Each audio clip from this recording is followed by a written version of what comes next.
2023 election, federal government attacks PDP, Labour Party, and others. Why is federal government attacking these political parties? We need to understand. Let's go a bit further. As the 2023 election campaign continues, the Minister of Information and Culture, Mohammed, has criticized the People Democratic Party and Labour Party for downplaying the achievements of the Muhammadu Buhari administration. Can you imagine? What has it to say? Downplaying. What has Muhammadu Buhari government achieved? What has the administration achieved in the past 7.5 to 8 years? Plunging Nigerians into, we've had the highest amount of bloodshed in Nigeria in this Buhari's administration. We've had the worst economic situation with Naira exchange rate getting to the worst level. And what else? Banditry, insecurity has skyrocketed beyond control. They've lost control of every aspect. And he's saying that PDP and APC are downplaying achievement of Buhari. They are not downplaying. It's even an understatement to say the administration has failed. Politics Nigeria reports that Mohammed, who spoke on Tuesday in Abuja during the presentation of the achievements recorded in the youth and sports sector of the economy since the Buhari administration came to power in 2015, said the opposition should stop pretending as if they are not seeing Buhari's projects across Nigeria. Let me quickly respond to the preposterous claim by the opposition on the campaign trail that this administration has not achieved anything and hence has nothing to campaign with. Are these people living in a cave? Mohammed queried. If they haven't seen, have they not heard of our National Social Investment Program that is unprecedented in the history of this country? No administration in the history of Nigeria has had a social investment program that feeds 10 million school children a day. A cash transfer scheme that has enrolled 1,632,480 households, not individuals. A scheme that empowers and pays stipends to unemployed graduates, and an enterprise empowerment program that provides easily accessible microloans to those at the bottom of the pyramid who engage in commercial activities but face significant challenges with access to finance and credit. Can you imagine? Feeding of 10 million school children. Is it what this guy is saying? They fed in the north. Did they feed in southeast, southwest, and south-south? Did they feed in the middle belt? This was a northern agenda, all right, that the vice president championed as a project to feed school children in the north. They feed school children without even looking at the premises of the school. Feeding school children, there are some buildings that really was beating children and they were carrying plate to feed. No sign of studying, no sign of teachers in the classroom, no even sign of a good classroom. Some of them under the trees, and you call it feeding of school children. What are these people? What do they take us for? They say scheme, financial scheme. All right, transferring of funds to over 1.6 million households. All right, payment of stipend to unemployed graduates. Which unemployed graduates? In the southwest, southeast, and south-south, or middle belt? Who among unemployed graduates can vow that they are receiving these stipends when they have not even been able to pay minimum wage? Now, wow, this Nigeria. People can just come up with fake news and fake propaganda for people to follow. Before we came into office in 2015, Nigeria did not have a functioning modern railway system. Today, we have a well-functioning Abuja, Kaduna, Lagos, Ibadan, and Attáçks modern rail system. They laid claim to starting Abuja, Kaduna, but forgot that Attáçks was also started by another administration over 30 years ago, but abandoned until this administration assumed office in 2015. So the Kaduna Abuja railway that they're claiming they have started, is that not the place that the lot have died from the hand of bandits?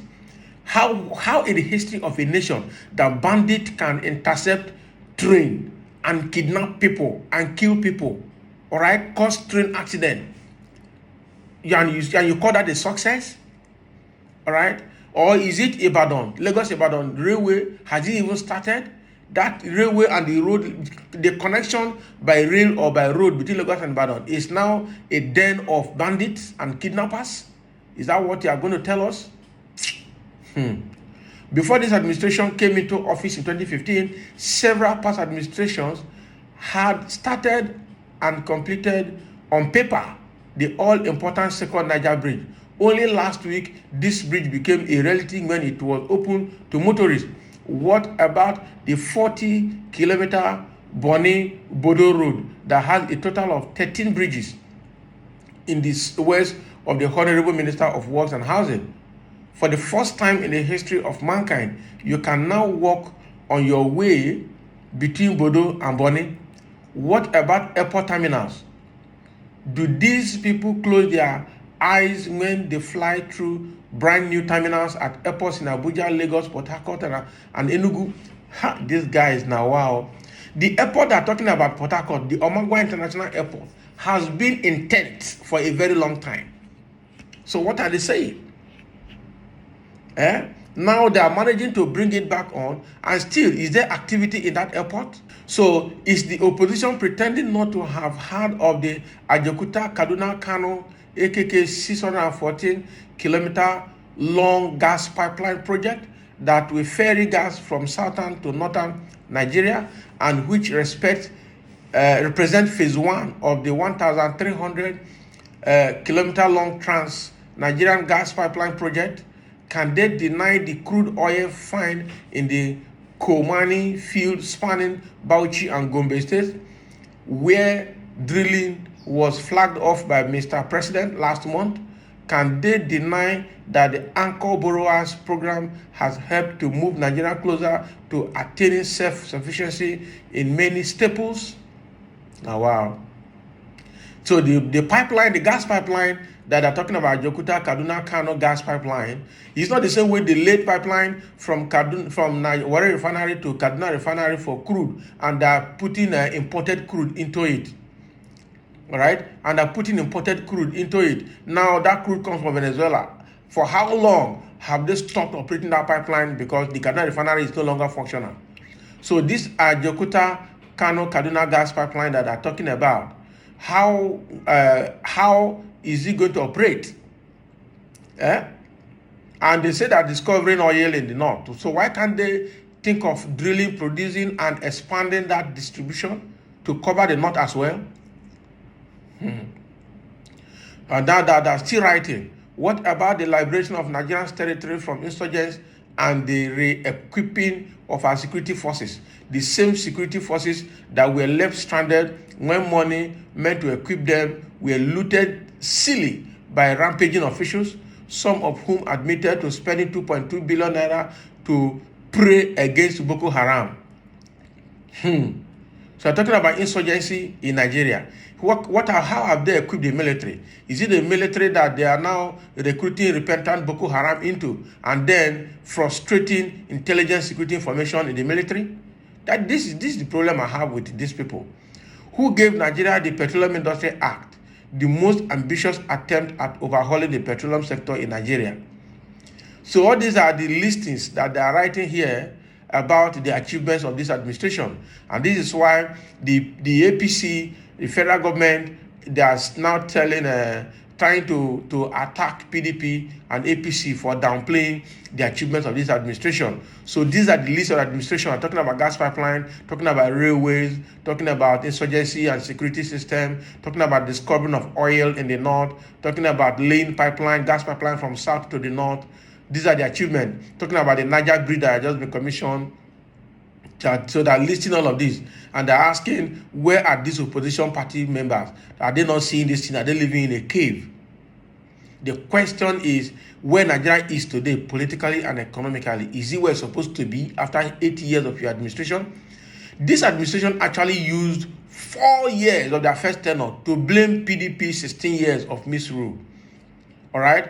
They used 4 years. Right now, they are not blaming PDP because it's long past now. They are blaming other political parties now, blaming other political opponents in the country.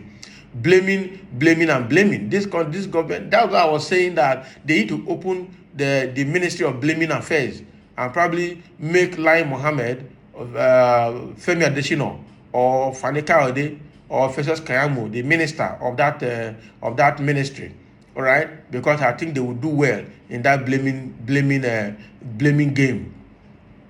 So this is quite very, very unfortunate that we are at this point, we are still trying to promote things that are not on ground. So let's see the comments that people have here. All right. Somebody said, Lai Mohammed mouth is smelling with lies. Please, someone should ask him to close his smelling mouth because of lies. All right. You will be insulted down to your grave, insulting an elderly man. That somebody is coming against that guy. Elderly man without respect.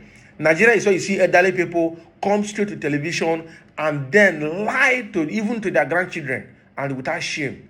That is how bad it is in Nigeria. These so-called elderly men don't know shame. That's how bad it is. And so that's why anybody can talk to them anyhow. Right? So when I saw this Lai Mohammed mouth, I already knew is a liar coming out all over him. Can you imagine? All right, this Lai Mohammed, a pathological liar, has no repentance. He will continue to defend and indefensible as long as his pockets are rest assured. I think we have heard enough from this outgoing government, and it is shameless ministers. Can they come to Arise TV interview? If they can't, let them shut up. Yes. So that is the problem we have. These people lie without looking back. Indeed, Lai Mohammed has completely downplayed his government's achievement by not mentioning how terrorism attacks had destroyed lives, especially in the same rail transportation system lately. And as well, are we saying it is only 100 million pupils that they have fed? 100 million people they have fed, or be 10 million people? Now, wow.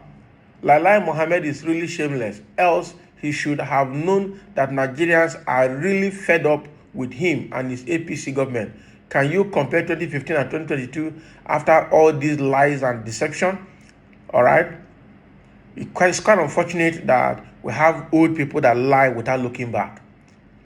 Now, who go wake Lai Mohammed? Whoever did not know try, can you imagine? Allow him to rest. All right, has trained apprentices who are on IT. Can you imagine? So he has trained people who will take over from him. It's quite unfortunate. So we've got a lot of comments here, but all is pointing to the fact that Lai Mohammed is still lying, the government is still lying. There's no need to blame PDP and APC and Labour Party saying that they are downplaying the achievement, because there's no achievement here. We're talking about all the things that are saying here are all lies. How many people did they feed? How many people did they take care of? How many? Look at school. School, for the first time in history, ASU and university have been down for 8 months. All right? So who will be blamed for that? Still PDP or Labour Party? I bet. We can go sleep. We can pack where? So this is what federal government is saying, attacking and blaming Labour Party and the PDP for downplaying Buhari's administration achievement. I don't know what they have achieved, because life is more difficult now than it was in 2015. So thank you for listening, and let's have your own say here for sharing as well.